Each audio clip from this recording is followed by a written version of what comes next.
The Quang Trung Campaign's rapid effort to build and repair homes for flood-affected residents under the Prime Minister directive.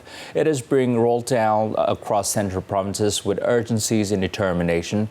People in flood-stricken areas having high hopes that they will soon be able to move into new homes in time for the upcoming Lunar New Year.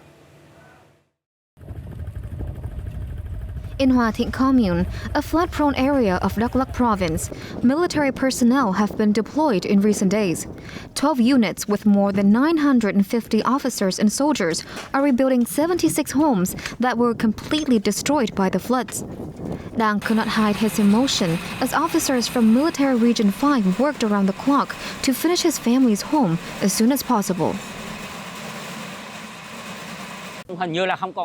They work without rest, never thinking about the time. They start early in the morning and are still working at 6 p.m. The officers help set up shelters. After only 2 days, the house is almost completed. They work so fast. During the Quang Trung Campaign's first week, troops worked without a break, even through the night, to speed up construction.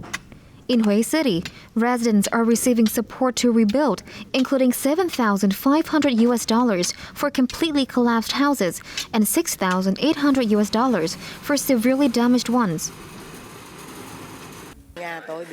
My house was destroyed in the recent storm.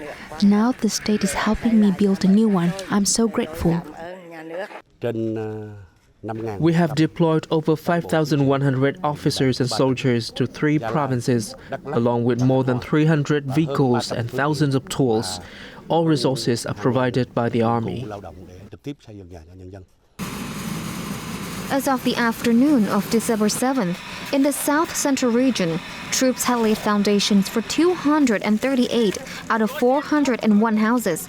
Construction on more houses is scheduled to begin next week.